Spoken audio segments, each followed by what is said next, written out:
Time right now is 4:07. Now, with a new year on the horizon, many of us are taking time to reflect back on 2021. And some of the issues this country faced are top of mind, like racism and the protection of human rights. Fareed Khan is the founder of Canadians United Against Hate, a group committed to combating hate and xenophobia in Canada. Now, the group has just released a year-end report card on each of the federal party leaders and their responses to these issues. And he joins me now. Good afternoon. Good afternoon. So what can you tell us about this report card and what you're breaking down in it? Well, the report card is essentially an evaluation of the actions and policy statements put out by each of the major federal party leaders around issues of fighting racism and hate and defending human rights and charter rights. And specifically, they were evaluated on five areas. One was a commitment to a federally led national anti-hate strategy. The second was addressing systemic racism. Third was supporting Indigenous rights. Fourth, fighting white supremacy. And finally, Bill 21's Quebec secularism law. So how did some of the major party leaders do in this regard? Well, they rated differently in the different categories, but on one category, they all received an F, and that's on the issue of Bill 21. Okay. How did you go about, I guess, assigning the grades for these categories? Well, the people who are part of our managing team, we've been dialoguing on these issues throughout the year.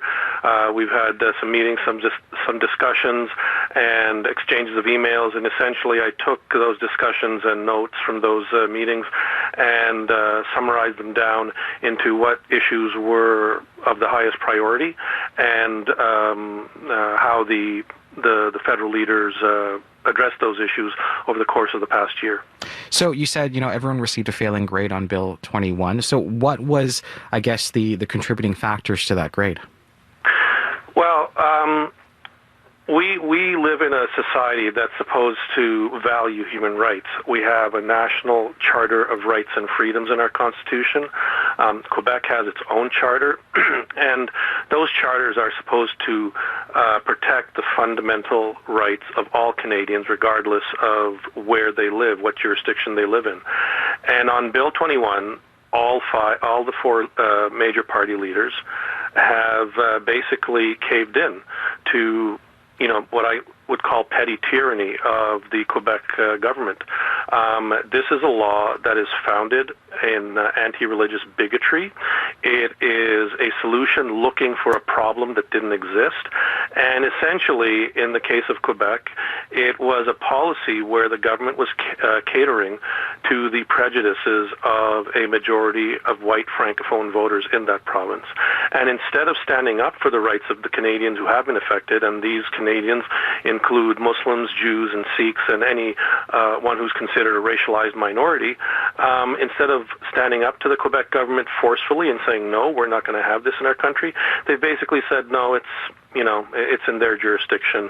Or in the case of the Prime Minister, he said he opposes the law, but he's not going to do anything unless it reaches the Supreme Court, which means that people's lives are being upended. And in the case recently of a teacher in Chelsea, Quebec, she was removed from the classroom because she wore a hijab.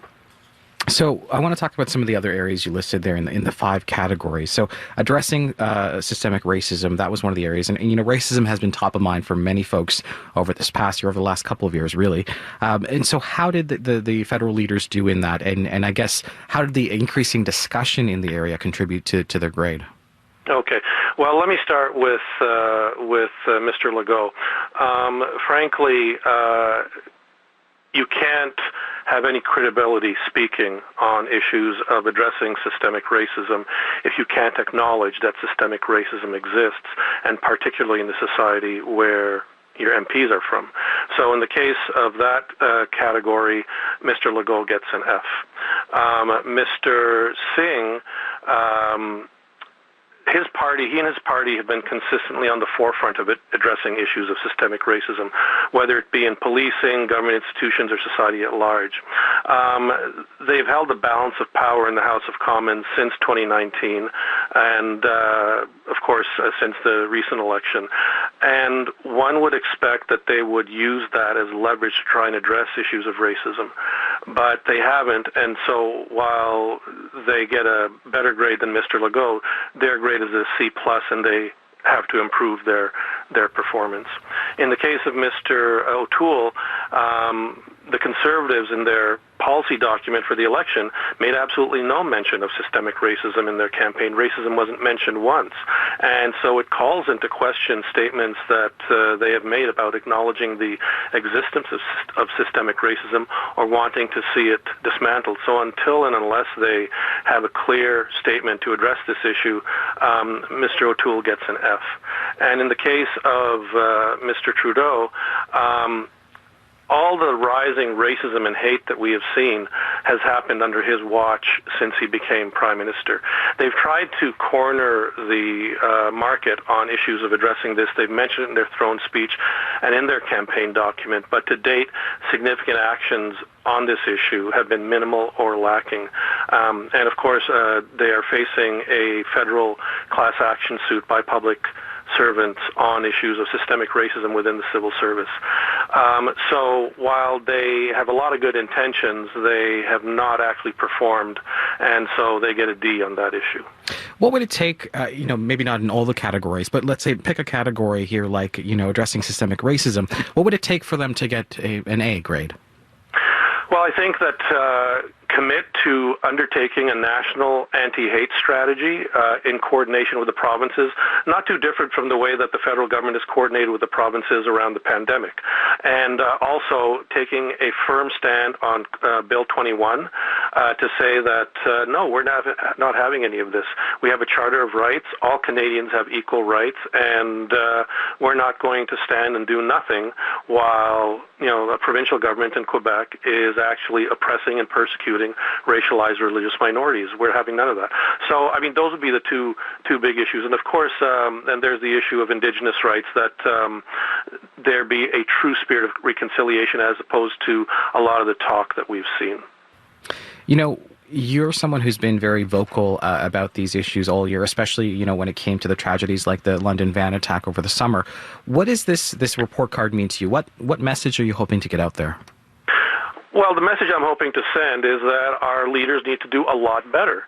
What we've seen, for the most part, is political platitudes, PR statements.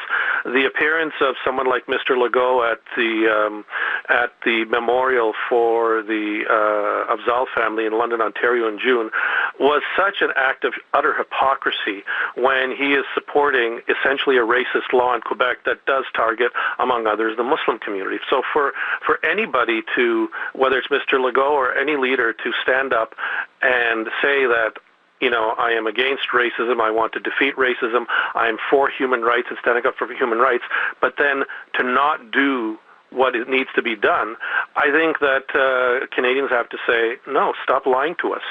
We want, you're saying this, and this is what we want, and we want you to take action. And by the way, there was a poll done earlier this year by Ipsos, which said that 60% of Canadians believe that racism is a major issue and needs to be addressed. So it's not just a handful of, a minority of people. It's an overwhelming majority of Canadians who believe that racism is a big issue in this country. And same thing on defending charter rights, that, Canadians have spoken very loudly on standing up for the charter rights of Canadians. Fareed, I want to thank you for your time this afternoon. No, thank you for having me. Fareed Khan is the founder of Canadians United Against Hate, a group committed to combating hate, bigotry, racism, and xenophobia in Canada.